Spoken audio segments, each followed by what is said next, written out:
Coming up on the Ultimate Health Podcast. So what is it about smoking? What is it about asbestos? What is it about certain types of viruses that cause these genes to move from a sort of multicellular organism state, normal state, to these cells becoming a sort of survivalist? That is, you activate the core of your survivalist programming. And the answer is that certain types of damage, so it has to be chronic and it has to be sublethal. And the reason it has to be sublethal is because if you have a single sort of catastrophic event, everything dies. And when everything dies, cancer doesn't survive either. So it has to be sort of sublethal. And it has to be chronic because that's what happens in evolution.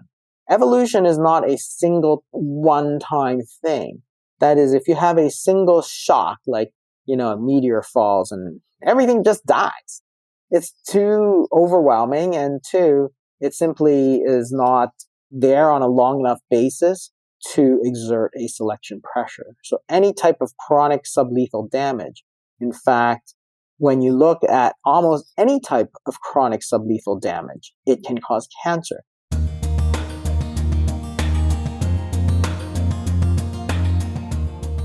Hello and welcome to the Ultimate Health Podcast, episode 380. I'm 𝘂𝗵𝗵𝗶, and I'm here to take your health to the next level. Each week I'll bring you in-depth conversations with health and wellness leaders from around the world. And this week I'm speaking with Dr. Jason Fung. He's a physician, author, and researcher. His groundbreaking science-based books about diabetes and obesity, the Diabetes Code, the Obesity Code, and the Complete Guide to Fasting have sold hundreds of thousands of copies and challenged the conventional wisdom that diabetics should be treated with insulin. This conversation is based off Dr. Fung's latest book, The Cancer Code, a revolutionary new understanding of a medical mystery. Believe it or not, we're almost 400 episodes into the show, and cancer isn't a subject we've really went deep on yet. So Jason came on the show today and did just that. He took a complex subject, broke it down, made it easy for us to all understand, and I know you're going to love this. Highlights include the 8 hallmarks of cancer, the truth behind the high price of cancer drugs, nutrition in cancer, how obesity is a big risk factor for cancer, and how the entire cancer field is changing. So many people these days are impacted by cancer, either directly, or if not, most of us at least know somebody in our life that has cancer or had it. So after you're done having a listen, I'd really appreciate it if you could share this episode with somebody in your life that could benefit from the information. Thank you. Without further ado, here we go with Dr. Jason Fung. Jason, welcome back to the podcast. It's great to have you on. Oh, thanks for having me. It's great to be here. We're going to have a great discussion today. I really love the new book, The Cancer Code. And I got to admit, when I dug into the book, it wasn't really what I expected. I was thinking it would be more along the lines of fasting and how that could help prevent, maybe treat cancer, given your background in fasting. But it was so much more than that. I mean, that would have been a great book, but this goes really deep into cancer and the evolution of our thinking of cancer over so many years. So congrats. I really enjoyed this. Oh, thank you very much. And I think that's sort of when I started looking at the issue of cancer, that was sort of how I got into it, which is why, most people, I would think it's going to be all about sort of fasting and nutrition and cancer. But as I dug sort of deeper into the topic of cancer, there's just so much else going on, because clearly cancer is a much more broad problem than just nutrition, because we know things like smoking, for example. It has nothing to do with nutrition, what you eat. If you smoke, your risk of cancer just goes way, way up. Same with asbestos, for example. You exposed to asbestos, it doesn't really matter what you eat. You're at great risk of developing a mesothelioma, which is a type of lung cancer. So that's sort of, it was sort of how I got into it. As it developed, as I was looking through, it more became more and more the question, which is never really answered, and I think that is really important, is the sort of how we think about what this problem really is. That is, what is cancer? And that's, I think, one of the greatest remaining medical mysteries, because most of these other diseases that we face, we sort of know what's causing them. So even when we get a new virus like COVID-19, for example, within a few months, we've got this virus, it's still kicking our butt, but we've sequenced it, we've figured it out. This is the virus, this is the sequence, the DNA sequence, this is how it gets in. We've said, okay, it's the ACE2 receptors, you get this cytokine storm. So we know like so much about it, even within sort of 6 months of this sort of brand new disease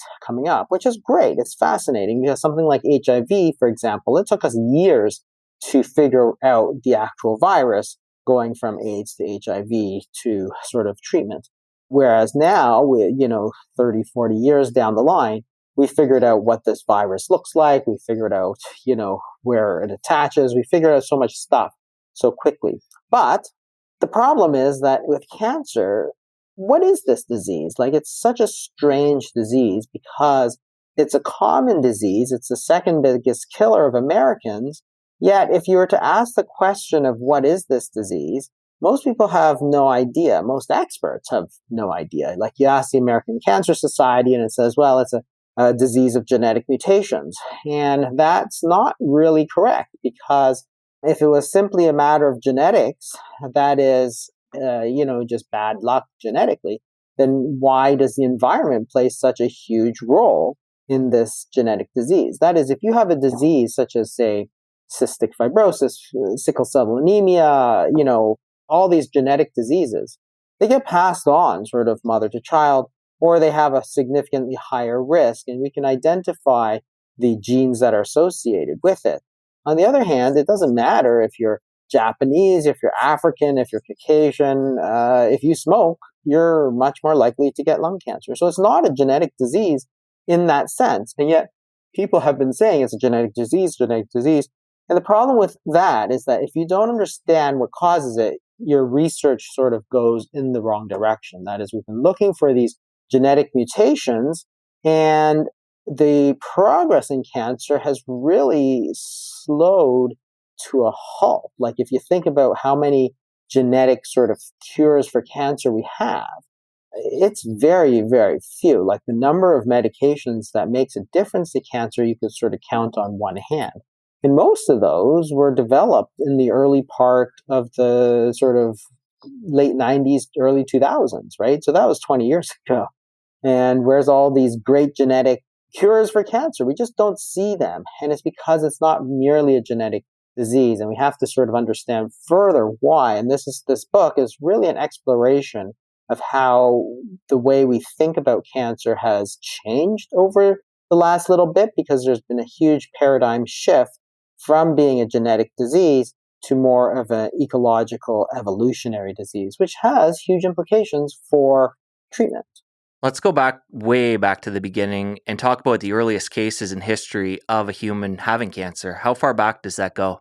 Yeah, it goes right back to the beginning. So really, in some of the earliest mummies that have been sort of excavated, we can find cancer. So really, as far as we can tell, it goes back right to the beginnings of humanity. In fact, and this is one of the things that sort of spurred more research into this line of thinking, is that when you look at it very closely, cancer actually goes much further back than humanity. So if you're rooting around in human genes, trying to find what caused cancer, you're not going to find it, because it goes way back. It goes back in evolutionary time, right to the beginning of multicellular life. That is, it's not just humans that get cancer. Dogs get cancers, cats get cancers, rats get cancers, and even the smallest, most primitive multicellular life forms. They recently identified a hydra, which is a small sort of microscopic being. Like, we used to study them in high school biology. You'd look at them on the microscope and so on. And even these very, very primitive multicelled animals, they even get cancer. So what you're talking about is a disease which, its span is much more than just humans. You have to go way, way, way, way back to the beginnings of multicellular life in order to find out and answer that question of what is cancer. And at what point was it that humans really got interested in doing research on cancer, and that whole field really kicked into high gear? If you sort of trace it, what happened is that there's sort of three great modern paradigms of cancer. So people have always been interested in the question of what is cancer? What is a strange disease that is actually derived from our own cells? That is, it's not some extrinsic invader like COVID-19, like a bacteria. It's, that's something foreign to us that attacks us. And we can understand that. That's very easy to understand. But, if you have a lung cancer, that lung cancer cell was derived originally from your own body, your own normal, healthy liver or lung or whatever cell you have. So why did it suddenly turn cancerous? Not suddenly, but why did it turn cancerous? And what increases that risk? So people have always been interested in it. And the ancient Greeks, thought about all diseases in this sort of imbalance of humors. That is, it was a too much black bile. That was their theory of what cancer is. It's an outcropping of excessive black bile. Turns out it wasn't true, of course. But the Greek physician Hippocrates, who's sometimes called the father of modern medicine, actually named the cancer, the disease, using the Greek word karkinos for crab, which is actually quite an interesting choice of words because of its one, sort of impenetrable shell, that is, it's really hard to treat, and two, its ability to sort of move all around scuttle around the body or metastasize. So very interesting and very appropriate choice of words. So fascinating. That fell into sort of disuse. And then by the 1800s, people thought about it being a degeneration of your lymphatic fluid, which again was not true. But on the other hand, very perceptive in that it made people think about that it was part of our own body that had somehow become perverted. And then with the advent of the microscope, we could actually see that it's a cellular disease. That is, certain cells look very, very strange. That is, these cancer cells look a little bit like normal cells, but a lot different than a normal cell. And we started to identify what part of the cell is different. So you could look under a microscope when you do a biopsy and say, well, this is a cancer cell because it looks completely different, even though there are some very, very basic similarities. Like, for example, a breast cancer cell will have estrogen and progesterone receptors just like a normal breast cell. So it can respond to certain hormones, for example, or prostate cancer will have certain features that look like normal prostate cells, but it is obviously quite different. The next step sort of was to say, okay, well, we can tell it's a cellular disease, and it's a disease where these cells really are just growing too much, right? That's sort of what cancer is. You have a mass, which is called a tumor, a mass of cells that just grows and grows, even though it shouldn't. So, a normal lung cell, it's very tightly controlled. Your lung does not just keep growing in size until it pushes your, neck off its shoulders kind of thing, right? Everything has to fit in the proper way. And that's the way multicellular life exists, because everything has to be very well coordinated between all the cells. You cannot have one cell that just keeps growing or moving wherever it wants, because it's going to impact the other cells and then the whole organism will suffer. So as a cell, so that was the first great paradigm of cancer, is this sort of disease of cells that just grow too much. And therefore, the treatment is to kill them. So what we did was we developed ways to kill cells. So we developed surgery, which has been around a long time. If it looks abnormal, cut it off. So the next step in the 1900s was radiation, where people said, okay, well, look, we can use radiation, we can burn these cells, and it will do very well. So they treated certain cancers, and they did very well.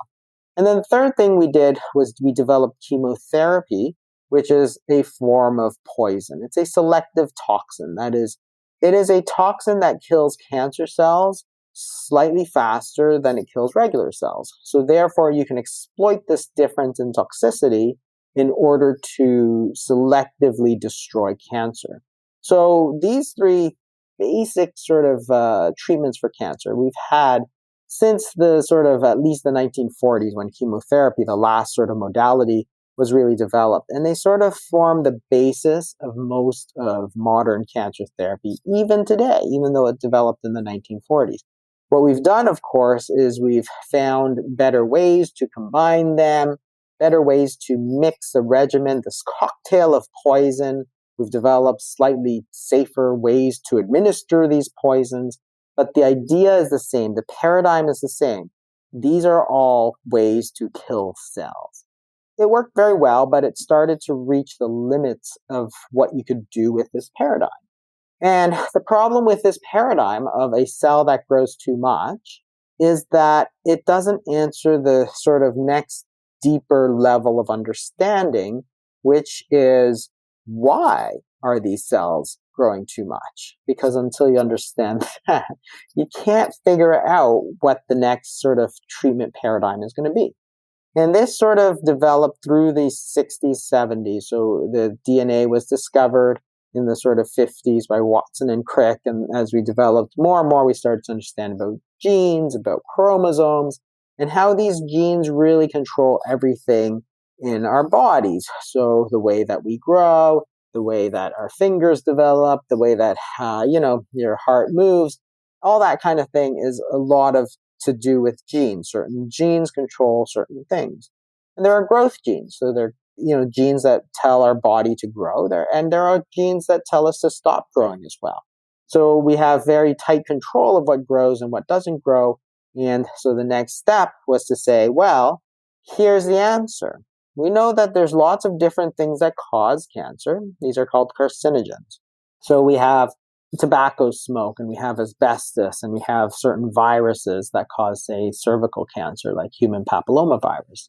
And we said, well, what's the sort of connection between all of these things? Like, why do they all cause cancer, these different things? What's the link?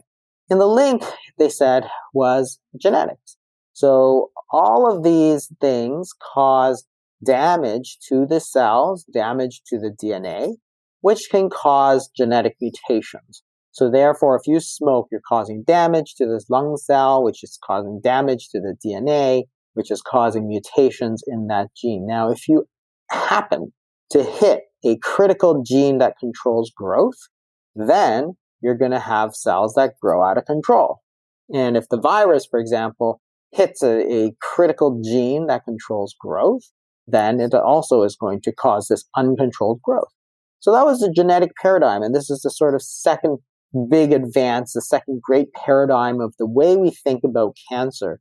This is actually a genetic problem which is causing the problem of too much growth. So you see, none of this second paradigm invalidates any of what we thought about the first paradigm. It's simply expanding the knowledge of how those cells came to grow too much. By the 1990s, we started to develop treatments based on this genetic paradigm. And the first few treatments were simply spectacular, like really, really good. So in a disease called chronic myelogenous leukemia, we developed a drug called 𝗪𝗪𝗔, which was based not on killing cells, but on controlling the genetic defect. So in this disease of leukemia, it's chronic myelogenous leukemia, there was a defective protein which was caused by a specific gene. So rather than just trying to indiscriminately kill cells, what we're going to do is go in there and try and fix this protein. So fantastic. The drug worked better than anybody believed. It was one of the greatest sort of advances in oncology. It was just amazing. And shortly thereafter, there was a drug for breast cancer called trastuzumab or Herceptin, which was another huge advance. So again, not all breast cancers, but a certain subset of breast cancers. And then what they did was they developed a genetic test to say, hey, if you have this gene mutation, then you will benefit from this drug. And again, just really fantastic results. So by the 2000s, the early 2000s, people were like, this is it. Like, cancer is done. We're going to cure cancer because all we're going to need to do is figure out the 2 or 3 genetic mutations that each cancer has, develop the 2 or 3 drugs that we need to correct these mutations, and cancer is going to be history. There'll still be some cancers, just like, we have antibiotics, but we can keep sort of refining it. It was sort of this moment in history where most people were super, super optimistic that we had actually finally turned the corner on this war of cancer, right? This war that President Nixon had actually started in the 1970s. So scientists had decided to go all in at this point. understandably because of the success. Yeah, the success was just huge. Now, the technology of the time, of course, was relatively limited compared to 2020. So in the 1990s, we had this huge human genome project, which was one of the sort of going to be one of the great scientific wonders of the world. That was the way it was sold. Very expensive, multinational collaboration. And what the plan was to sequence all of the genes of the human body. And at the time, of course, it took a lot of time and money. Now you could go to like 23andMe and get it done right in like 2 days. You'd probably get your genome done. But the computing power wasn't there. So it was a huge task. And we thought, okay, well, we're going to sequence the genes and it's going to lay bare this map of cancer. We just need to look. After that, we just need to look. So colon cancer affects this gene and this gene. After you've developed the drugs, you take this drug and this drug, which blocks those two genetic mutations. Boom, you're done. Just like the first couple of drugs seem to do, the trastuzumab and imatinib. And then shortly thereafter, and the Human Genome Project, of course, finished in the year 2000. And then shortly after that, they didn't find all the cures for cancer. So then they embarked on an even more ambitious sort of cancer-specific genome project, which was called the Cancer Genome Atlas. So rather than sequencing a single person, so remember the Human Genome Project was one person's entire DNA, and that took a long time. We weren't going to do that. The technology had advanced way past that. We could do much more. So they're going to take thousands of cancers. So, patient A, patient B, patient C, with colon cancer, and then with lung cancer, patient A, patient B, patient C. They're just going to take all of those genomes, because remember, all our genomes are different. Yours is different from mine. So they would take everybody's genome, they'd take thousands of these and sequence all these tumor samples. And then by comparing them, they could say, okay, well, look, in cancer, these 3 genes are the only ones that you have to worry about. So that took, another hundreds of millions of dollars, multinational collaboration and all this kind of thing. And I think it wrapped up in 2018, and basically the entire thing's been forgotten. Like, there's no headlines in the New York Times. Nobody even knew that it finished.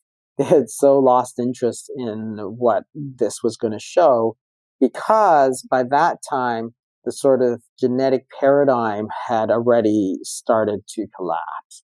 And this is important because the way you look at cancer as a disease influences the treatments that you develop. That is, we spent so much time and energy developing genetic cures. And what was the problem? The problem was that they didn't find like 2 or 3 genetic mutations. What they wound up finding was hundreds and hundreds of mutations. In 2018, I think to that date, they had found about 6 million mutations in cancer. Like 6 million. It was a lot. This idea that you had 1 or 2 genes which caused this one disease was way off. So if you had colon cancer, you had like 100 different gene mutations.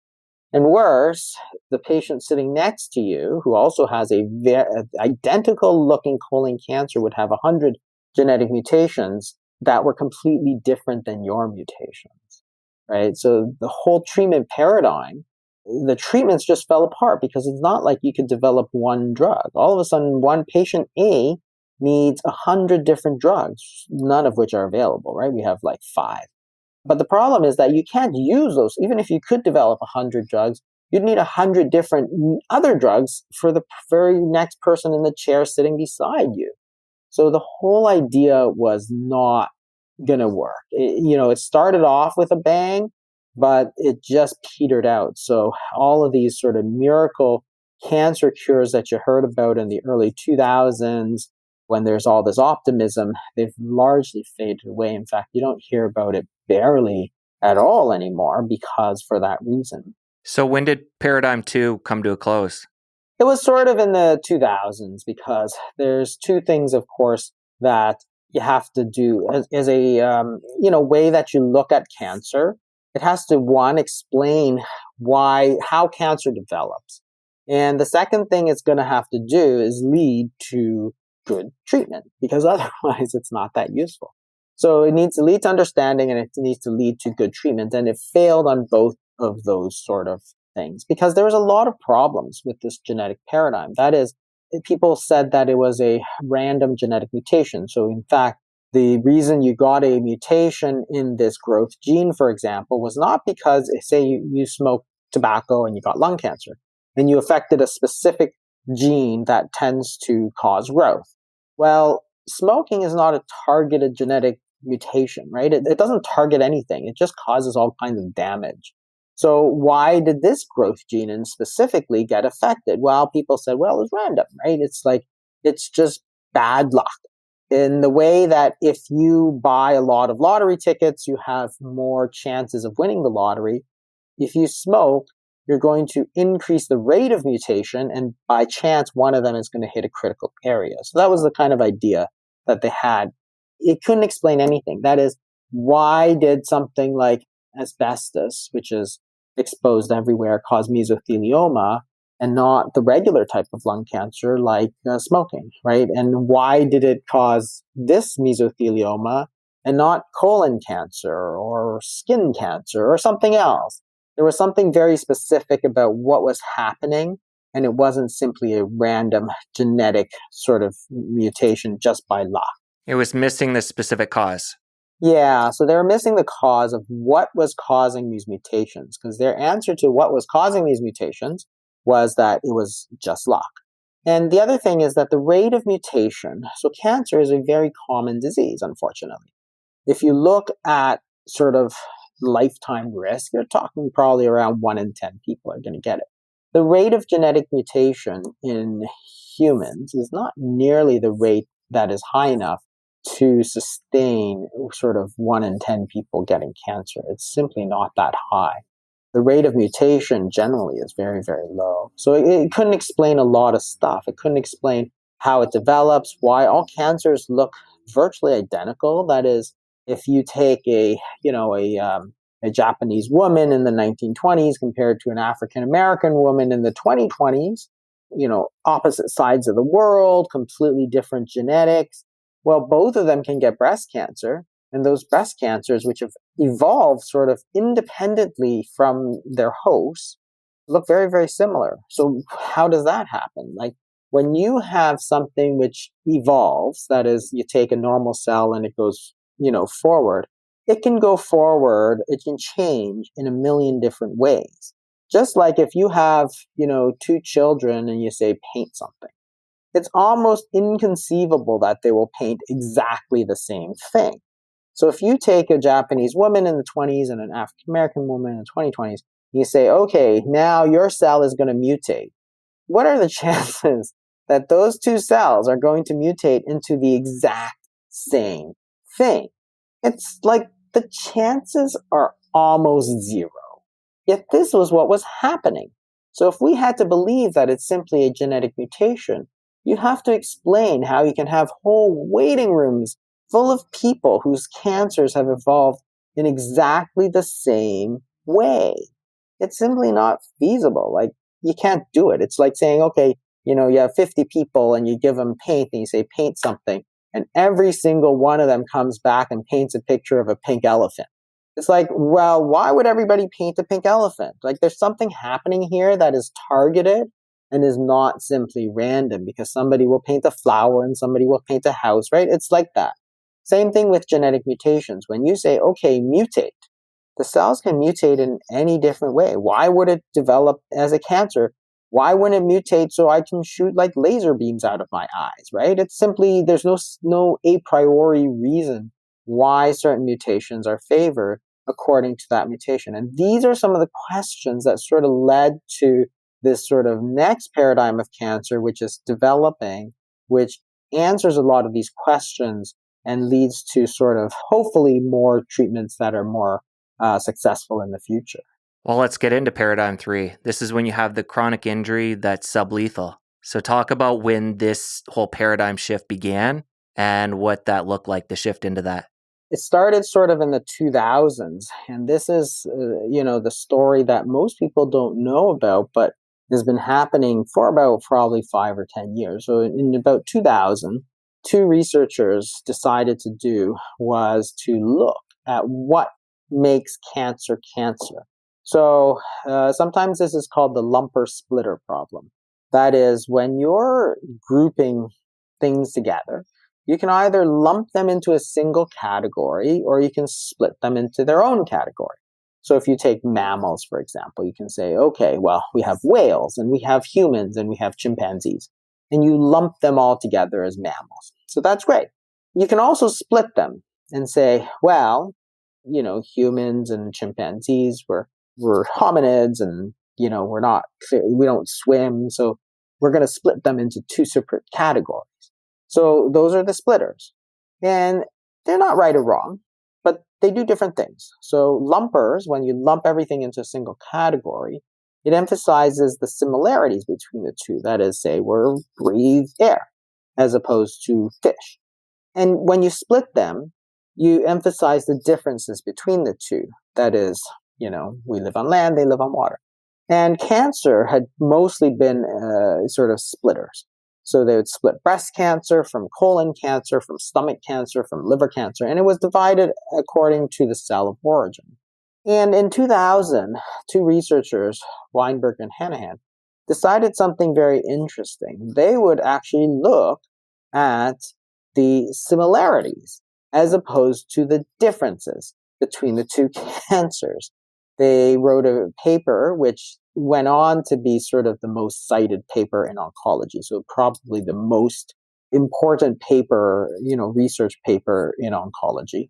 And it was basically laying out the hallmarks of cancer. So what is it that makes cancer cancer?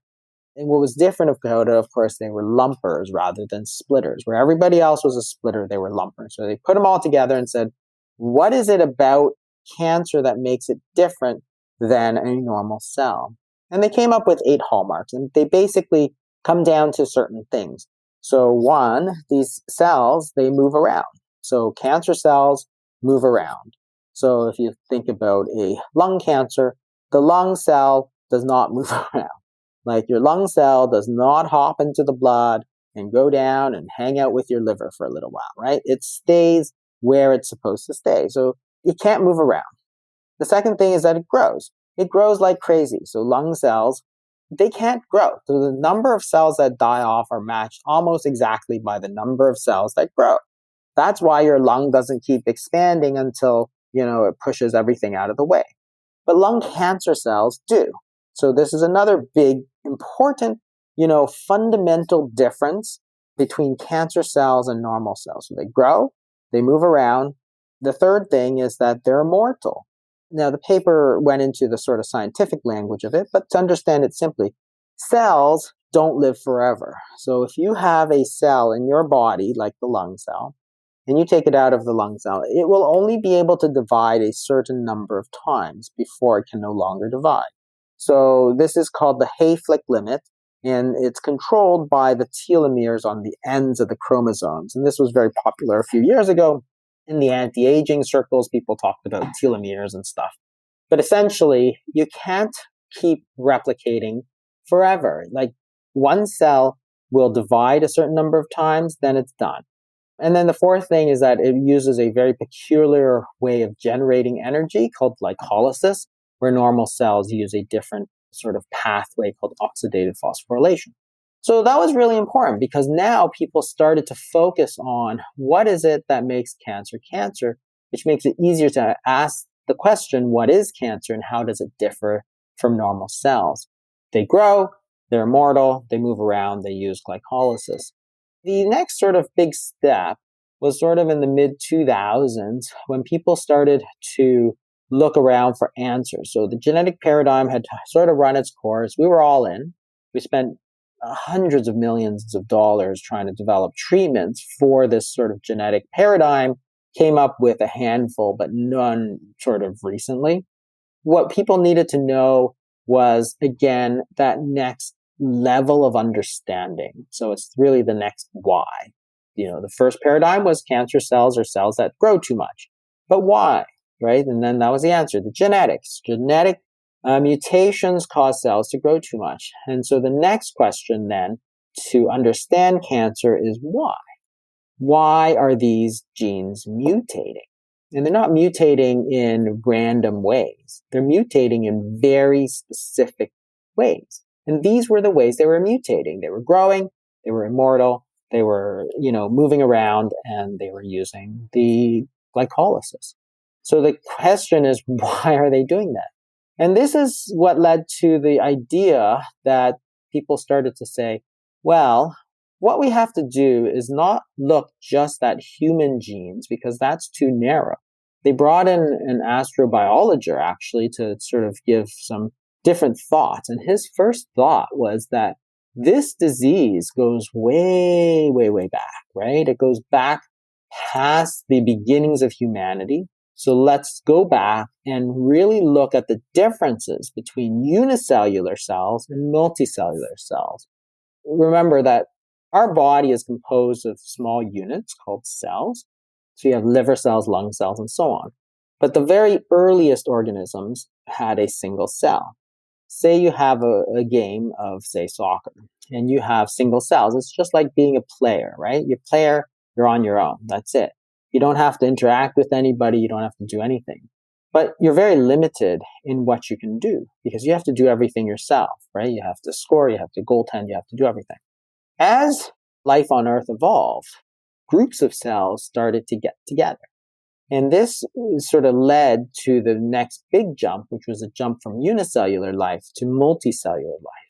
There's a huge advantage to multicellularity, which is that you can develop specialization. So you can have forwards, and you can have defense, and you can have goalies.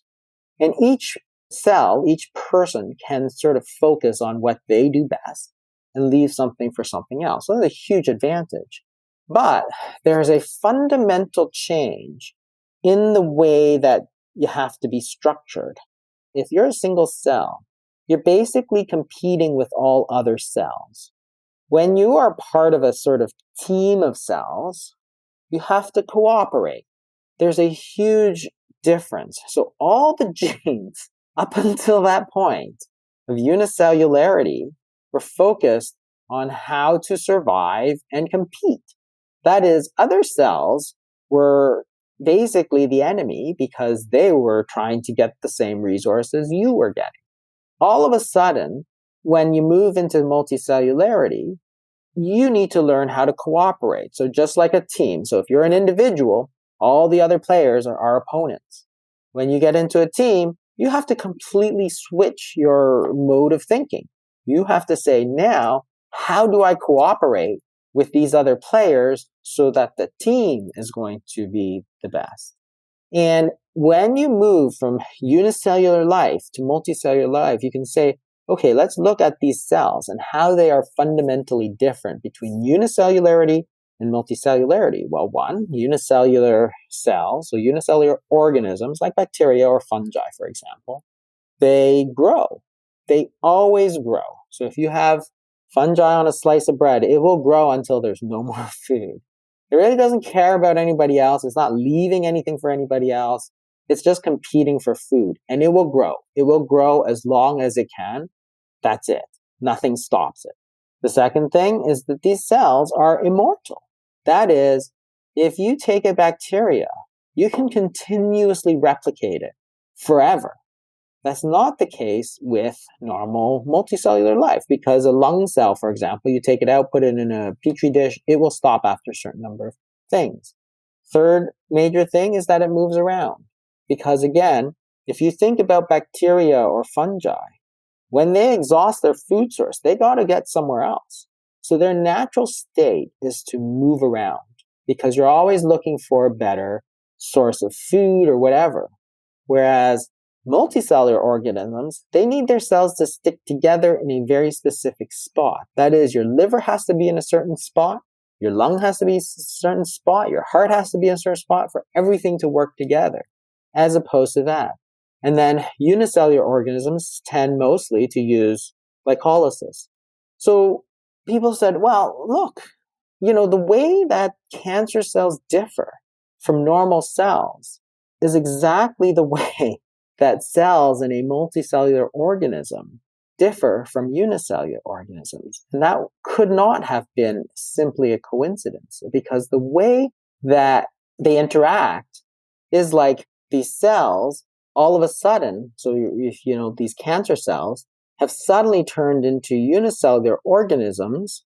They're basically out for themselves, right? So they used to be part of a team, but now they've turned, instead of being cooperative, they're sort of on their own, looking out for themselves.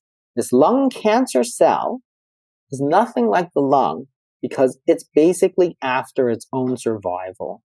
That is, it will kill other cells, it will do whatever it takes to survive, it will move around looking for better opportunities, it will metastasize. So it's no longer looking after the good of the individual. And that's, the reason why the thought is that cancer, the disease, is actually a sort of evolutionary process, but not forwards in evolutionary time, backwards towards the unicellular state, right? And that's a very, very interesting thought, because it explains so much about why cancers look so similar. Just to finish that thought, cancers are so similar because we evolved from single-celled organisms. That seed of that cancer lies in every single one of our cells. And as we move backwards towards that sort of unicellular sort of destination, everything looks the same. That is to say, if you're to say, okay, well, you have 50 kids in a room, everybody has a painting of a white, a pink elephant. Is it more likely that all those kids just decided to paint a pink elephant, or did they simply open up the box and a pink elephant was already there? And that's more likely. So that sort of cancer subroutine sort of exists, pre-programmed in every one of us. But as we move from unicellular to multicellular life, that cancer subroutine was never sort of erased. We simply built programs on top of that in order to sort of subvert those tendencies so that we became this sort of team. But under certain types of stress, as you remove all those controls, that cancer subroutine then is allowed to sort of flourish. And of course, that cancer subroutine is not like something evil. It's simply a survival subroutine, right? It's the most basic survival techniques of our most basic evolutionary past, which is the single-celled organism. And explains a lot. So this idea explains so much. Explains why cancers develop in the same way. It explains why cells, when you look at them, are primitive. That is, they look like they're not getting more complicated. They look like they're getting more primitive. When you look at cells, that's how they describe them for the last 50 years in medical pathology. They're primitive cells, they're blast cells, they're sort of de-differentiated. That is, they're losing their specialization. They're going backwards in time. They're very early-looking cells. And explains why almost every single cell in your body can become cancerous. Because it's not a matter of hitting one specific gene. It's the sort of most essential kernel of how that cell developed, not in our lifetime, but many, many, many lifetimes ago.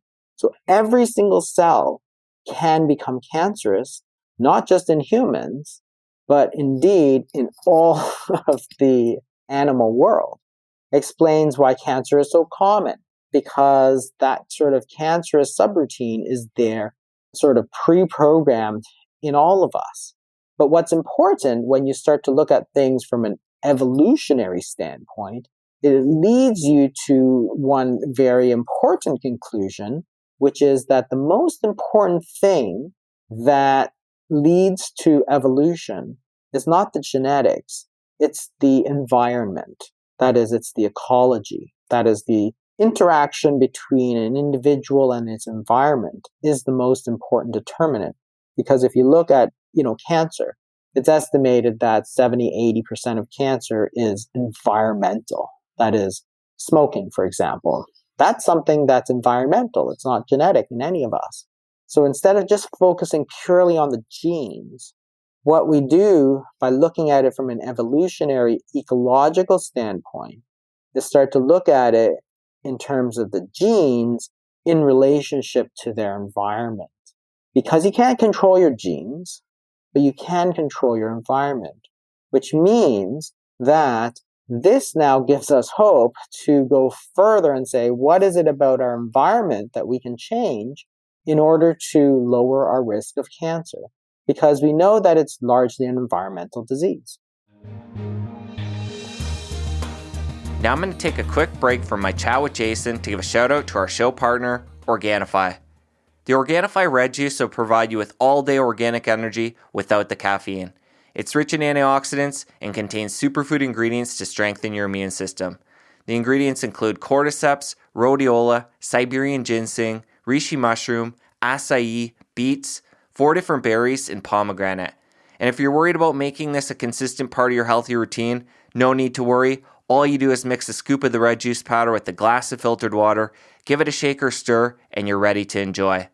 And as a listener of the show, you get 20% off your 𝗫𝗏𝗏 purchase by going to 𝗫𝗏𝗏𝗏podcast.com/𝗫𝗏𝗏. Again, that's 𝗫𝗏𝗏𝗏podcast.com/𝗫𝗏𝗏. And 𝗫𝗏𝗏𝗏 is spelled ORGANIFI. The red juice powder from 𝗫𝗏𝗏𝗏 will give you clean energy without the crash of caffeine. Now I'm going to give a shout out to our other show partner, BlueBlox. If you've been holding off on getting a pair of blue light glasses, don't wait any longer. BlueBlox has a site-wide Black Friday sale going on right now. You have until the end of the month to save 25% off everything BlueBlox has to offer. Typically, being a listener of the show, you save 15% off your order, which is incredible, but this is a significant discount on top of that. If you're new to blue light glasses, I recommend starting with the Sleep Plus glasses, which eliminate 100% of the blue and green light between 400 and 550 nanometers. And this is the exact range that has been shown in clinical trials to disrupt melatonin and negatively impact our sleep. You just put them on 2 to 3 hours before bed, and you get optimal results after just one evening's use. To take advantage of this incredible deal, go to ultimatehealthpodcast.com/blueblocks. Again, that URL is ultimatehealthpodcast.com/blueblocks. And BlueBlox is spelled BLUBLOX. On top of that, you get free shipping worldwide on orders over $100. Start sleeping better by getting yourself a pair of the BlueBlox Sleep Plus glasses and wearing them nightly before bed. P.S. This is a great time to get a pair for everyone in the family. And now back to my chat with Jason. And this ties back to how I opened up Paradigm 3, that stress in the environment has to be chronic and sublethal. We mentioned smoking in here and talked about that as being one of these carcinogens or stresses. What are some of the other common ones that we're facing today? So tobacco smoke is sort of by far and away the biggest one. The other ones that have been well identified are other chemicals. So asbestos is very common. Silicon is all. Silicosis is very common. Viruses is another common one. So certain viruses are carcinogenic. So human papillomavirus in cervical cancer, for example, hepatitis B virus, hepatitis C virus are carcinogenic. They cause liver cancer. And then certain bacteria, so 𝗃𝗵𝗿𝗄𝗏 pylori, which is a bacteria that resides in the stomach, causes stomach cancer. And that was one of the reasons why we saw such a huge difference, for example, between Asians who had a lot of stomach cancer because they had a lot of H. pylori, and North Americans where the sanitation was better, there wasn't this overcrowding, people were sort of spread out, so they didn't have a lot of H. pylori, and therefore the rates of stomach cancer were sort of like 1/10 of the rate of, say, Japan in the 1950s. And then as soon as the Japanese people would immigrate to America, their rates of stomach cancers just plummeted because, again, you're not exposed to this chronic stress. So those were the things. And from an evolutionary standpoint, you have to say, well, there's two things that will lead to this evolutionary process. So when you're talking about evolution, you talk about selection pressure. So what is it in the environment that is selecting certain genes and giving them a survival advantage? So in sort of the way Darwin had originally sort of discovered it was that he saw that on this island, the Galapagos, there were certain birds, and some of them had these short beaks, which were really good for eating nuts, and others had these long beaks, which were really good for eating fruit. And you saw in the parts of the island that had a lot of fruit, you had a lot of long beaks. And when the part of the island where you had lots of nuts, you had short beaks. So it's not that long beak is better than short beak. It all depends on where you are and what your food source is. It's the environment which selects the genes to develop. So that's why, looking at it from an evolutionary standpoint, it's always the environment that is critical.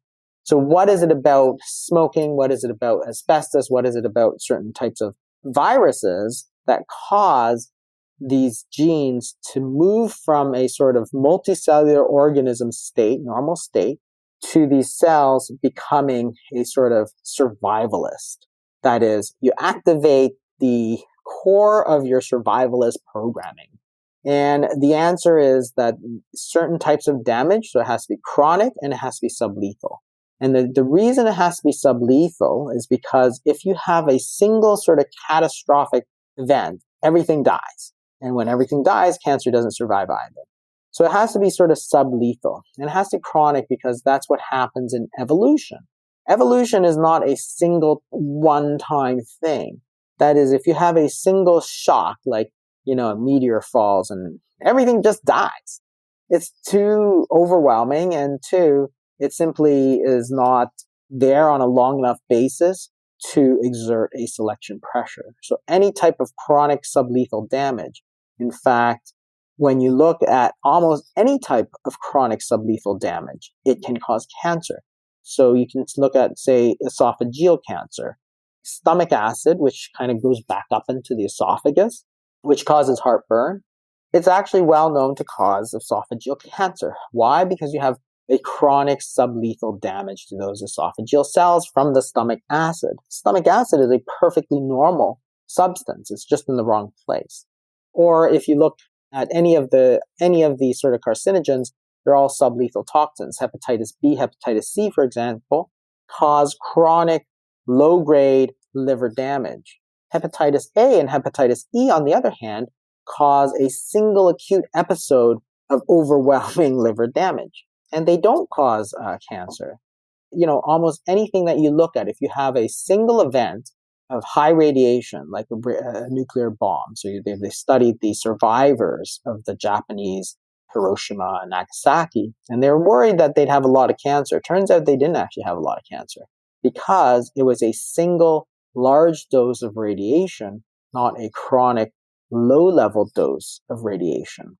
And interestingly enough, when you use chronic radiation, as you do in radiation treatment to cure cancer, you actually increase the risk of other cancers. So all the treatments of paradigm 1, that is surgery, radiation, and chemotherapy, that is cutting, burning, and poisoning, not only do they cure a lot of cancers or treat a lot of cancers, they're also all well-known carcinogens. So the very thing that you're using to treat cancer also causes cancer. That is, most types of chemotherapy cause cancer. The good thing is that they treat the one cancer you're doing first so that you'll survive, hopefully, to get your second cancer. But they're all carcinogens, and that is the reason why. That is the reason why the treatments are actually also a cause of a secondary, they're called secondary malignancies. That is, they will cause it. Any chronic sublethal damage is what sets up the environment that leads to this transformation to a sort of cancer state. It's the environment which allows these genes, which allows this sort of survivalist kernel that is cancer to manifest and survive. Let's talk about what happens at that moment in a cell when that threshold is crossed and a cell goes from multicellular functioning normally to unicellular and cancerous.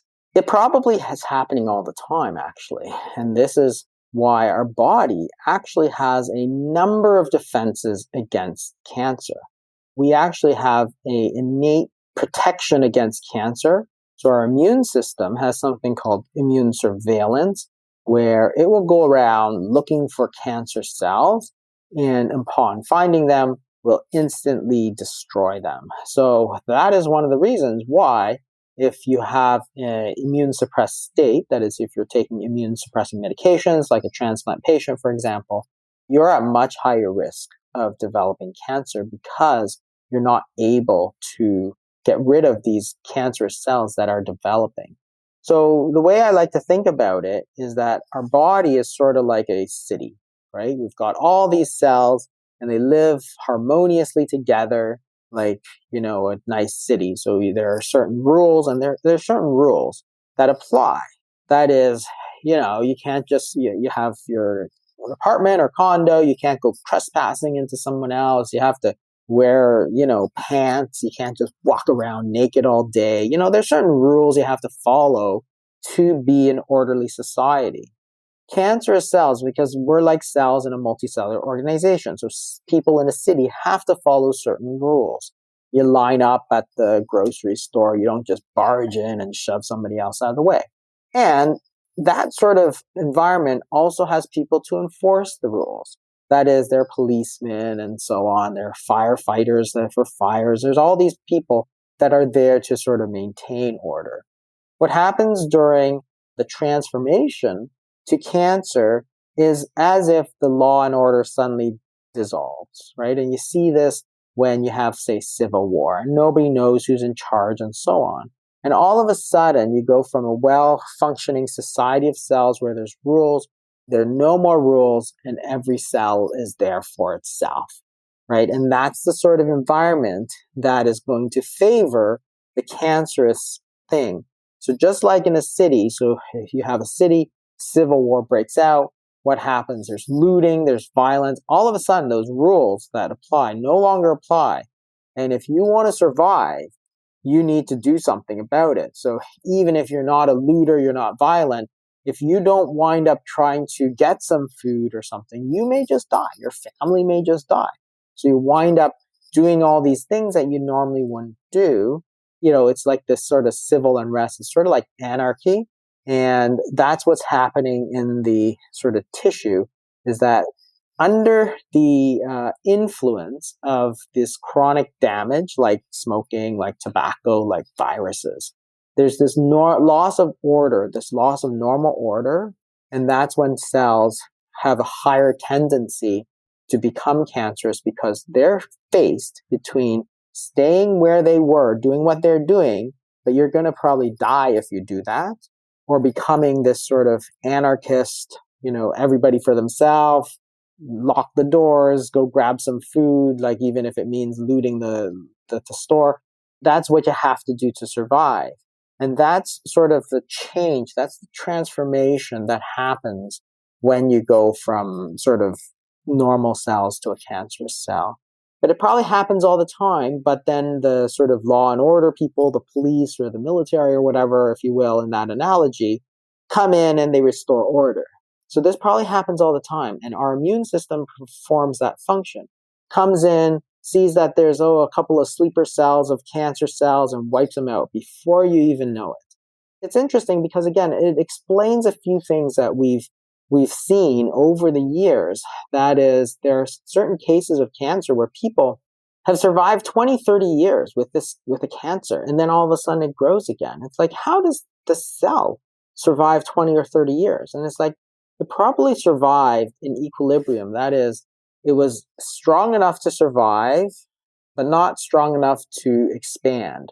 The anti-cancer forces and the cancer forces are equally matched so that it stays small.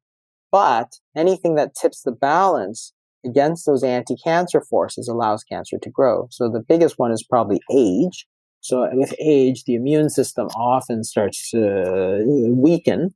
And in those cases, cancer cells, and of course, you're getting more damage to those cancer cells, may start to grow.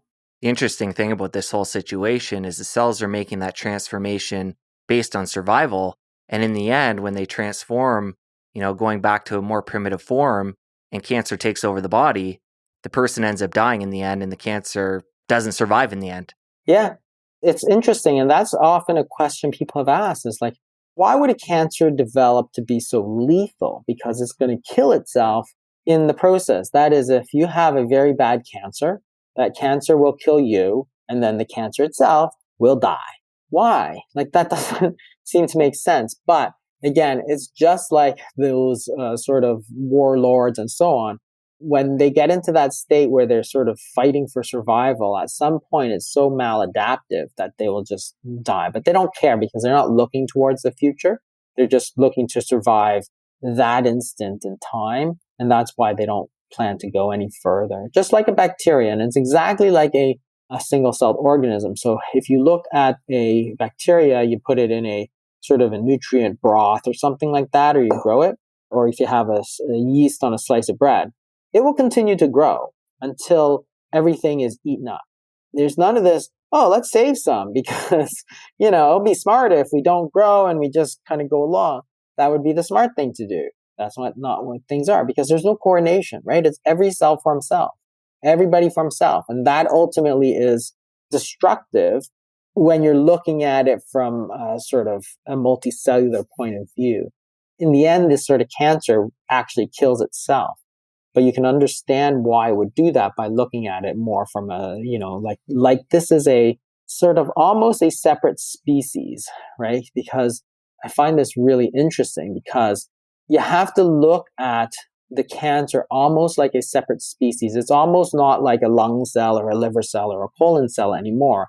It's like it branched out and made its own species, like a bacteria, because that's how the immune system actually sees that cancer. It actually sees it and identifies it as foreign. It doesn't identify it as part of our own cells. It actually identifies our own immune system, looks at this cancer cells and says, that's a foreign invader. Let's kill it. So that's what keeps it in check for a long time and explains why cancer actually has so much more in common with the way we treat infectious diseases. That is, infectious diseases, they continue to grow, they metastasize. So when you're talking about metastatic disease, we talk about cancer because these, a lung cancer can metastasize and go into the lung can, spot on the lung can go into your brain, for example. And the same with the bacteria. So you have infections and they're metastatic as well. So an infection in your heart valve will easily metastasize and go into your brain. Whereas a heart attack will never go anywhere. Like you don't get a heart attack and then it metastasizes. If you get a cut on your leg, it doesn't suddenly become a cut on your face, right? It doesn't do that. But you have to almost treat the disease almost like an infectious disease and try to kill it. In the same way we have cocktails of regimens for certain bacteria. We have cocktails of chemotherapy for that because it's almost like a separate new species that has developed in our own body. When you're talking about chemotherapy and treatment for cancer, this is one part of the book I was really blown away by, the cost of these drugs and treatments and how they've gone up over the years. So talk about where we're at right now with cost and what somebody would expect if they're diagnosed with cancer. Yeah, it's a sort of sad part of the whole thing is that the costs of treatment have gone way up. And you might say, well, these drugs are expensive, but unfortunately, that's only part of the story. So the first drug of that sort of new genetic paradigm was 𝗵𝗡, which was a great drug. They priced it quite high for the time. And what happened over the ensuing years was sort of unprecedented. So the way that drugs had been in the past is that you'd price them, and for about 10 years you had copyright protection, so nobody could copy you, but then generics would come in and they would lower the price. So if you look at, say, a blood pressure medication, it would start off being very expensive, and about 10 years later, 15 years later, it would drop to like 5% of the original cost, right? So if a drug cost $10 originally or $20 for a month, 10, 15 years later, it would cost like $2 for a month of medication. So that's the way most drugs had been. Cancer, I think they decided that instead of dropping the drugs, they just kept raising the prices.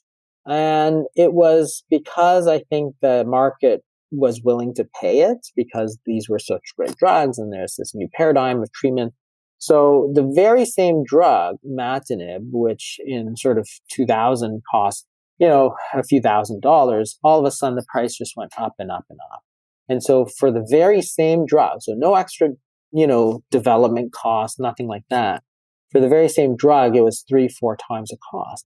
And then other drug developers looked at that and said, okay, so when they came time to introducing this sort of generic medications, they didn't drop the price. Instead of saying, okay, we're going to come in at a price which is 10% of the original cost, they came in and said, we're going to introduce a generic, and it's going to cost actually a little bit more than the original.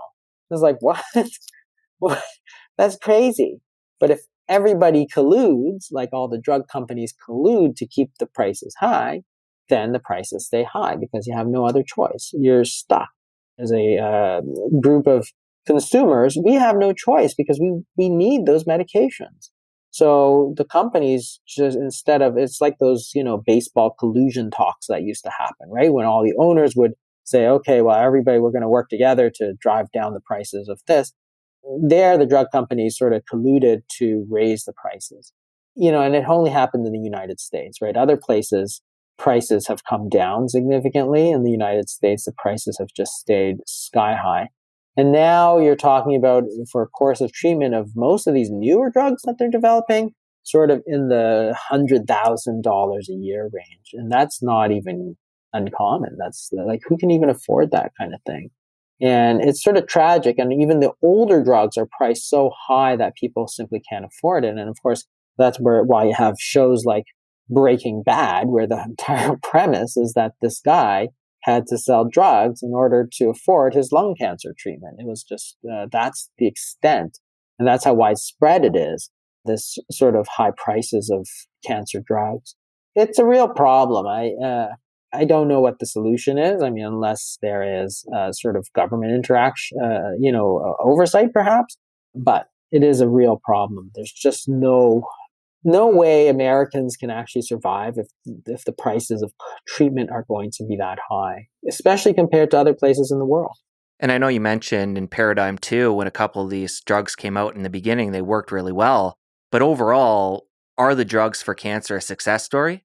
Like the current drugs on the market that people are paying these big bucks for, if they're willing to fork out that money, what's the success rate of using these treatments?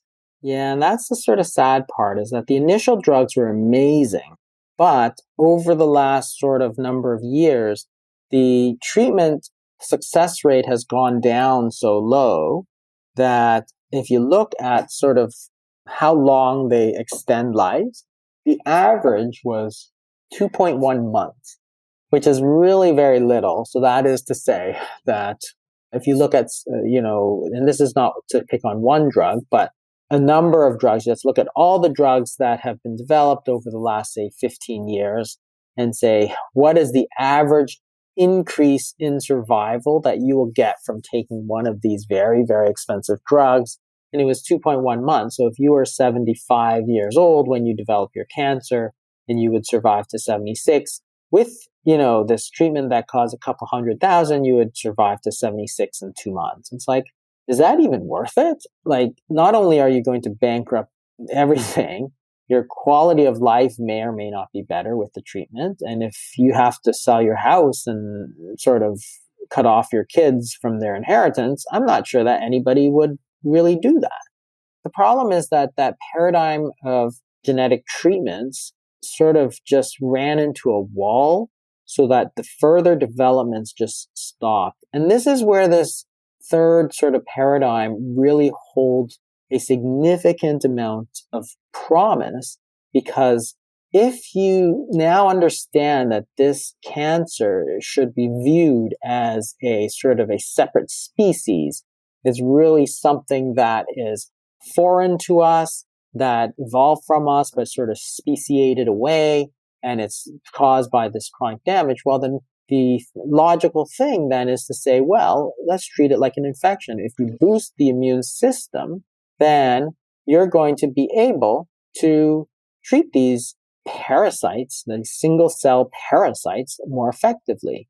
And that's led to the development of the sort of next huge area of cancer therapeutics, which has been ongoing for about 5 years, 6 years now. So again, this paradigm has been going on for a couple of years, but it's basically immunotherapy. And that's one of the things that is where people are looking at ways to uncover the cancer and expose it to our own immune system, and thinking that that's going to be a much more successful way to treat cancer. And the first couple of treatments we've had for it indeed there's been sort of really incredible success.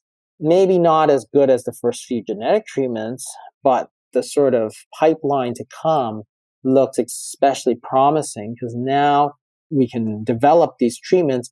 We can look at things completely differently instead of going on about, let's look at changing genetics. We can look at, hey, how are we going to change our points of view? How are we going to boost our immune system? And so there's been a few treatments for melanoma, for example, that have been extremely, extremely successful. It hasn't really made as big a difference, but hopefully we're just at the beginning of this paradigm shift.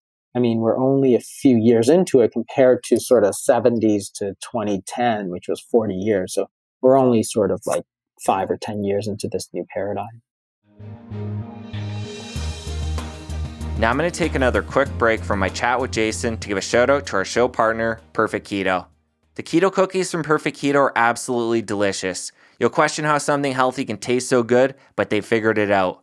They come in 4 flavors: peanut butter, double chocolate, chocolate chip, and snickerdoodle. They're the perfect treat for your cookie cravings and have only 4 grams of net carbs per serving, which is 2 cookies. They're made with clean and real ingredients, and as a listener of the show, you get 20% off your Perfect Keto purchase by going to 𝗲𝗵𝗿𝗂𝗋podcast.com/perfectketo. Again, that URL is 𝗲𝗵𝗿𝗂𝗋podcast.com/perfectketo. Get yourself some of the keto cookies. They make the perfect breakfast, dessert, or on-the-go snack. Now I'm going to give a shout out to our other show partner, Peak Tea. Supercharge your fasts and elevate your health with Peak Fasting Teas. These teas were formulated with the world's leading expert on intermittent fasting, which just so happens to be today's guest, Dr. Jason Fung. They'll help you fend off hunger, kick cravings to the curb, and get better results with your fasts. Feeling a little fasting hangry? These teas will help keep your hunger at bay so you can fast for longer. Plus, they contain energizing caffeine and mood-boosting botanicals that'll lift you right up out of those fasting slumps. Peak even makes a cozy caffeine-free herbal fasting tea, which is your new secret weapon for combating sugar cravings. They're triple toxin screened for purity with no prep or brewing required. Lately, I've been skipping breakfast and having Peak cinnamon herbal fasting tea in the morning with some MCT oil added in. This is a perfect addition to my healthy morning routine. As a listener of the show, you save 5% on your Peak purchase by going to 𝗲𝗵𝗿𝗂𝗋podcast.com/peak-tea. Again, that URL is 𝗲𝗵𝗿𝗂𝗋podcast.com/peak-tea, and Peak is spelled Pique. On top of that, you get free shipping on orders over $60. If you're into time-restricted eating, give Peak Fasting Teas a try to help keep you from being hangry. And now back to my chat with Jason. Well, Jason, knowing what you know, I know there's so many different kinds of cancer and everybody has their own situation and has to make their own decision. But with the extensive knowledge you have on cancer, if you or somebody in your family was diagnosed, what path would you take? When you get the cancer, there's really, that's where the research has been very good. They've put a lot of money into trying to figure out the best regimens and, should you take this drug and this drug versus this drug and this drug. So they've put a lot of effort and money into developing the best sort of regimens of what we've got. From a treatment standpoint, I would just go with whatever the oncologists recommend. And think that that's changing all the time. Where you can really start to make a difference in understanding is sort of looking at how cancer progresses and seeing if there's any way we can change it. Because, transformation, this cancerous transformation is only the first part of the process. After that, it still has to develop. That is, even if you have a cancer cell, it needs to develop. And that's one of the things that there's this sort of increasing understanding of what makes a cancer cell grow better than another. And that's, again, one of the sort of the environment. What part of the environment is it? And that comes to the real question of sort of nutrition and cancer, which is another huge and fascinating topic. We've always known that nutrition plays a huge role in cancer. That is, in 1981, the government sort of asked a couple of very prominent cancer researchers to say, what are the known causes of cancer? So we look at something called a population attribution fraction. Tobacco smoking of the known cause of cancer was the biggest, about 35%. So smoking contributes to about 35% of all cancers that we know about. And the second one, which is very close on the heels of tobacco smoke, was diet. And way above everything else, like way above radiation, way above chemicals, way above the stuff that we worry about, like pesticides and all this sort of stuff, which is like 1% or 2%. Diet, they estimated, was about 30 to 40% of the attributable risk of cancer. So that's really interesting, because then the next question, of course, was, well, if the diet is such a huge part of how cancers progress, which part of the diet is it that's important? And that's where we spent decades trying to find the answer.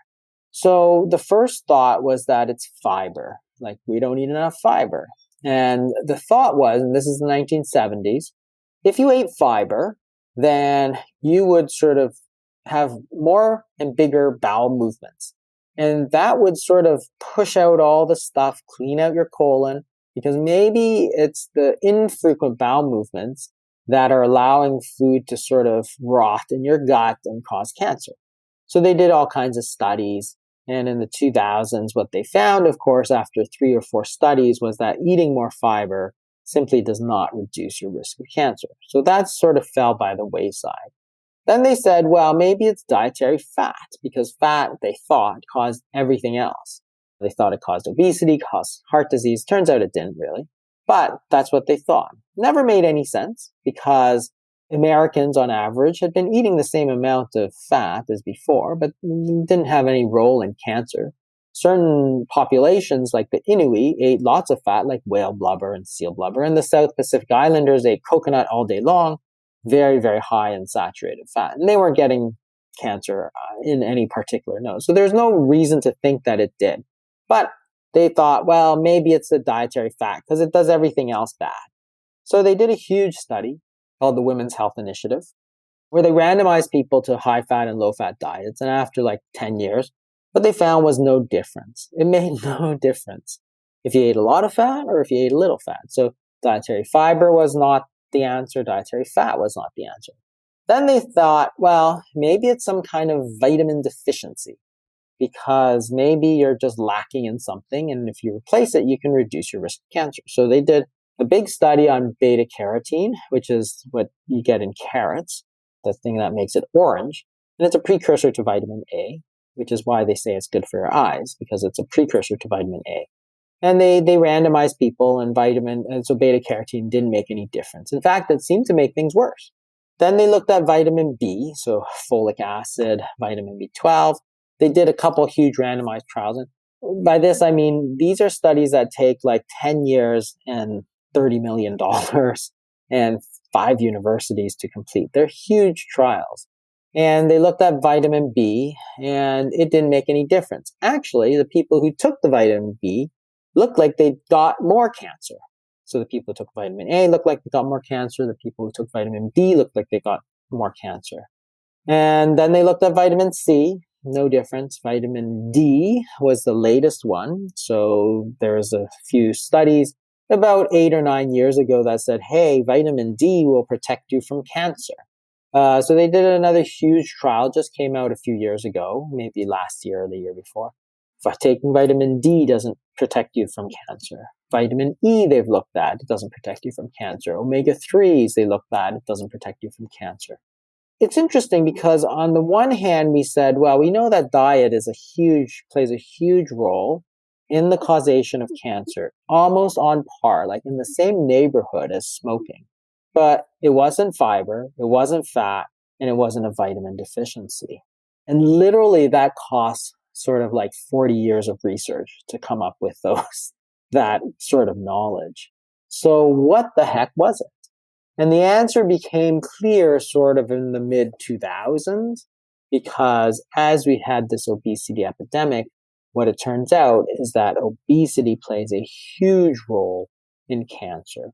So there are now about 13 cancers acknowledged by the World Health Organization that are obesity-related cancers, including breast cancer and colorectal cancer most prominently. So something like lung cancer, of course, there's really very little dietary role. It's about smoking. Mesothelioma, same thing. But for other cancers, we just don't know. Like, certain cancers like cervical cancer, it all depends on viral infection. But breast cancer is not a viral infection. It's not a toxin. But it turns out that obesity is a huge, huge player in these. So the key then is to say, well, if you are overweight, then you should maintain a normal weight. And that's where proper nutrition really starts to play a role. And again, we saw this in breast cancer, for example, in Japan. A Japanese woman in Japan is relatively low. When they come to America, when they immigrate to America, their risk sort of triples within a couple of generations. Their food has changed and their rates of obesity have changed as well. And it may very well be the obesity, which is a hyperinsulinemic state, which is what's leading to the cancer. That is, when you eat a lot, when you have a lot of nutrients, your body wants to grow. And tipping that sort of body's mindset towards growth actually tips it more towards allowing cancers to survive and progress. It doesn't necessarily make them transform into cancers, which is a result of chronic sublethal damage. But if it does progress, it's going to give it sort of help. It's going to aid it along its journey. And that's where sort of nutrition starts to play a very, very important role in not the transformation, the cancer's transformation, but the progression of cancer. So does the research show how obese or overweight someone would have to be to really up their odds of, continuing that cancer growth? It's interesting because it's probably a continuum. That is, the higher you are in terms of your weight, the higher your risk. Some of the data is quite striking because it's even like with the first sort of 5 pounds, which is sort of like, oh my God, that's sort of scary. But it's a continuum. So the more you're overweight, the higher risk you are. And it's probably not just your body weight, but it's probably the insulin levels. So, there's a very close correlation between obesity and too much insulin in the body. Insulin is not only a metabolic hormone, but it's actually a very, very potent growth hormone. So that's why it allows cells to survive. That is, if you look at the difference between breast cells, they have very little insulin receptors. In breast cancer cells, they have a lot of insulin receptors. So that's one of the big differences. So if you grow breast cancer cells in the lab and you take away the insulin, those cells actually just shrivel up and die. They basically can't survive without insulin. So therefore, high levels of insulin, and especially persistently high levels of insulin, are going to allow the cancer cells to survive much better. It's probably a continuum that is the higher up on the risk scale you go, the more you are at risk of it. And it probably starts really with any type of overweight, which is a little scary, but that's what some of the research shows. That makes sense. Important information. And while we're talking about insulin, there's the insulin that spikes as we're consuming foods. And then there's the insulin that diabetics are injecting. And that plays a role in cancer too. So talk about that. Yeah, there was a few concerns because some of the large retrospective studies show that diabetics who take insulin, because now you're exposing themselves to more insulin, there's a lot of danger that insulin is going to promote cancer. And there's a lot of these data that show that that's unfortunately looks like the case. Some of the data is inconsistent because the other data show, there's no increased risk of cancer. But the problem is, of course, cancer is a disease that develops over 10 or 15 or 20 years. It doesn't develop sort of right away. That is, if you're overweight as a 15-year-old, you don't just immediately get breast cancer. You get breast cancer at like age 50. It's a lifetime of sort of increased risk, which leads you to that, in amongst a lot of other stuff like aging and all that kind of stuff. So these sort of studies where people have said, well, we did this randomized study where we gave people insulin and they didn't get more cancer. It's like, well, you're doing it for like 2 years, 3 years. And it's really going to be hard to say if it actually increases risk substantially over that period of time. So I would be very leery of that. I think that there is a very real risk there, but that's one of many things. If, of course, you do lose weight, if you are type 2 diabetic, not type 1 diabetic, because remember, type 1 diabetic have low insulin levels. So they're taking insulin to sort of replace their normal insulin levels. Whereas type 2 diabetics have actually exceedingly high levels of insulin in their body, and you're giving more.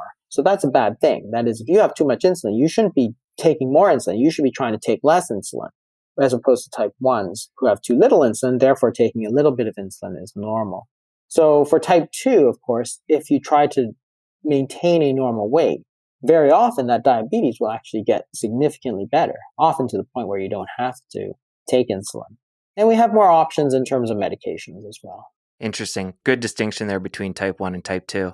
And earlier we talked about metastasis. I want to come back to this. This is where cancer is leaving from the primary tumor, traveling through the body to a new site, and setting up base and growing a new tumor in a new location. So let's talk about when that happens, because it doesn't happen in all cases. So what gets cancer to that point where metastasis occurs and why? I found this part sort of the most interesting because it's probably the most important, because metastasis is really what kills people. I think that for a lot of years, the way that people thought of it is that metastasis is a very late process. So say you have a breast cancer, it has to be there for a number of years. It grows, and eventually it gets big enough that it breaks off. So say after 10 years, it breaks off and then goes to the liver. So the question is, how does it do that? Because the environment in the liver is extremely different than the environment in the breast. So how can a cell that normally survives in the breast all of a sudden survive in the liver? It's almost impossible to do. It's like humans going to Mars and just walking out and, it's like, oh, here we go. It's like you're going to die. So that was the sort of question as to why that happens, how it happens.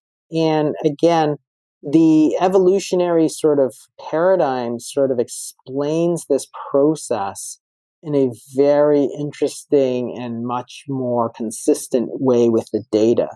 That is, it's not that the cancer just grows and grows and grows and then suddenly breaks off after 10 or 15 years. It probably is breaking off all the time. And what happens is that the body just wipes it out. So breast cancer, even from before you can detect it, is shedding these cancer cells into the blood, millions of these cancer cells into the blood. But almost immediately, they're getting wiped out. And the immune system kills them. The bloodstream is very fast and it's a very different environment. Some of them may land in the liver or the brain, but can't survive there because it's simply too foreign an environment for this breast cell, which lands in the brain. It's like, whoa, I'm used to the breast. And all of a sudden it's like, whoa, what is all this, right? Or lands in the lung and it's like, what's all this air blowing in and out, right? This is crazy. So these cells don't survive and they get wiped out almost immediately, but they evolve. And this is what's sort of really fascinating about the evolutionary paradigm, is that it starts to explain how metastasis happens. So the technology has evolved to the point that we can actually detect these low volume cancer cells in the blood. So they're called circulating tumor cells. And this is what some people call a liquid biopsy. That is, you could take actually some blood and look for cancer cells, very, very minutely small quantities of these cancer cells, because they're actually getting destroyed immediately upon leaving the breast tumor. So the estimates are they survive maybe an hour at the most before they're all dead. So that's why they're so hard to detect. And we were not able to detect these early metastatic cells before. But now it explains how cancers develop and how metastases develop, because basically now we have, say you take this breast cancer, continuously shedding off cells. Well, all of a sudden, one day, this breast cancer has mutated and it just is able to survive a little bit longer in the blood. The bloodstream, for example, the dangers that are in the bloodstream now acts as a selective pressure for evolutionary change. That is, these cells, which are now able to survive, they survive long enough to get back to the original breast cancer site, the breast tumor. Now, their progeny are going to be just a little bit more likely to survive the bloodstream. So maybe instead of all million cells dying, you have one cell that makes it. But that one cell comes back and it propagates itself. So maybe the next time 2 or 3 cells are able to survive, and that just keeps going. So this process of metastasis is not a late stage thing. It's actually a very early process, which is what contributes to the evolution of this tumor as it goes year after year, because remember, these tumors often develop after many, many years, is that it keeps evolving. And by the time you see it, there's subclones of cells. So some had developed from the sort of early tumor, some had developed from later. So it's interesting because when you actually do a biopsy of these cancers, you can find multiple subclones. It's not one single clone of cell. And the metastatic site, if you have a breast cancer and you take a biopsy and it's metastasized to the liver and you take a biopsy from the liver, those two sites are actually quite different from each other. Genetically, they're different because you've had different evolutionary pressures in the liver. That is, as they were trying to survive, they faced a different environment in the liver compared to the breast. So therefore, it was facing different evolutionary selection pressures, and it's evolved in a completely different way. So that metastatic site has evolved differently from the original site. And that sort of process explains a lot of what we see, things like cancers with unknown primaries, why some people will survive for 20 years with no cancer and then it will suddenly come back, because all that time it's been sort of evolving. So we thought that these cancers lay dormant, but they don't. They're actually continuously changing as they go. And again, if you understand that there are different ways that you can apply that knowledge to change treatment. For example, you may not need to apply what's known as maximally tolerated dose. That is, the standard way to apply chemotherapy is to give as much chemotherapy as you can without killing the patient. That's basically maximum tolerated dose. But maybe you don't need that, because what's going to happen when you give maximum dose is that is now going to act as a selection pressure for the development of resistance. So maybe you don't need that. Maybe you can give a smaller dose over a longer period of time and just control it rather than eradicate it. So that's something called adaptive therapy, which is one of these sort of new ways of treating cancer, which we would never have come across if we were on that sort of older paradigm of genetic disease. Now with an evolutionary paradigm, we're like, hey, this makes sense because we have a whole branch of science, evolutionary biology, and we can apply these lessons, which we've actually learned already, to the cancer problem and come up with all these innovative new treatments, immune therapy, adaptive therapy. There's so many other ways that you could go.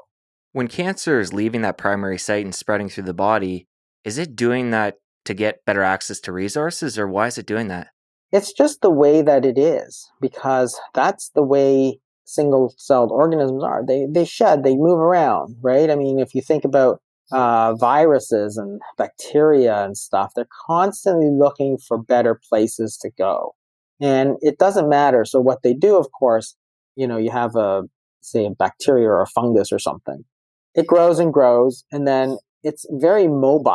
Right? It likes to move around. So therefore it just sort of flies off, it moves all over the place, looks for better niches to exploit. That's just part of the way that unicellular organisms operate. As opposed to cells in a multicellular organism like a normal liver cell. It has adhesion molecules that stick it to the liver, right? It cannot move. It's bound down really tight to that spot so that it can't move, as opposed to single-celled organisms, which actually try to get around as much as they can. In the book, you talk about how intermittent fasting can be used as a therapy to help prevent cancer. Talk about how that would work. And there's not a lot of data in this area, but what we know is that obesity is a big risk factor for cancer, and therefore if you can maintain a normal weight, then you're presumably going to lower your risk of these obesity-related cancers substantially. intermittent fasting is one of the ways that people have used to maintain a normal weight, which is very interesting. The other thing is the only other place in fasting in cancer, some people use fasting during chemotherapy to lower the side effects, which is also interesting because fasting, what it does is it puts your body in a sort of a low growth mode. So it moves the body from sort of a growth mode into sort of a repair regeneration mode. And because chemotherapy is a poison that attacks rapidly growing cells, by kind of putting your cells into a more dormant state, you can actually try to lower the side effects that you're going to get from chemotherapy. So that's been used in several studies and has been reasonably effective at changing some people's response. So if you're able to tolerate the chemotherapy, then of course you're going to be able to take the drug better, which is going to hopefully lead to better anti-cancer effect. You also talk about consuming green tea. Is that from a treatment perspective or from a preventative? It's from a preventative standpoint. So this is something called 𝗂𝗵𝗿𝗶, and there are not a lot of drugs that have been well studied for chemo prevention. The diabetes drug metformin has been used, and then the only other thing that sort of has a little bit of data, but not a lot, is green tea, and it's felt that some of the antioxidants and the catechins that you get in green tea help prevent against cancer. So there's a lot of sort of data from Japan where they do drink a lot of this green tea, and it shows that perhaps it may have an anti-cancer effect. So it's not a very strong effect, but on the other hand, green tea is relatively harmless. We don't really think that anybody has any, bad effects from drinking green tea. It's a traditional sort of food that can be consumed in a very high dose, and it's not very expensive. So from that standpoint, it's been used quite a bit. And so therefore, it's got potential as a sort of adjunct to sort of chemo prevention. Well, Jason, I love the new book, The Cancer Code. It's just so comprehensive. I can tell you put your whole heart and soul into this book. And I want to thank you for coming back on the show. Oh, thank you. How can the listeners connect with you after the show? So they can go to my website, which is thefastingmethod.com, or they can follow me on Twitter or social media. It's at Dr. Jason Fung. That's Dr. Jason Fung. They can find me there. It's all going to be linked up over in the show notes. And Jason, any final thoughts before we part ways? I think the only other thing is that this is, it's such an interesting topic. And I'm hoping that, people who are suffering from cancer are just interested, actually gain a bit of perspective into the ways that the entire field is changing, because I don't see a lot of people talking about it. A lot of people sort of stuck in that old sort of thinking. And we need to move to this sort of new way of thinking if we're going to develop new treatments and sort of ways to help people more. So I hope that this spurs development in that sort of area. It's going to be fascinating over the next 5 and 10 years to see how cancer research continues to unfold and where treatments go. Yeah, agreed. Thanks again, Jason. Okay, thank you so much. Such powerful and important information. And like I said at the beginning, if you know somebody in your life that could benefit from this, please share the episode along. We'd love to connect with you over on Instagram. You can tag Dr. Jason Fung and at Ultimate Health Podcast. You can take a screenshot of the player as you're listening, take a short video clip of yourself or a picture, and we'd love to connect with you over there. For full show notes, head over to ultimatehealthpodcast.com/380. There's links there to everything we discussed today and so much more. Be sure and check those out. And before I let you go, I want to give some love to my editor and engineer, Jace Sanderson over at podcasttech.com. Thank you, Jace.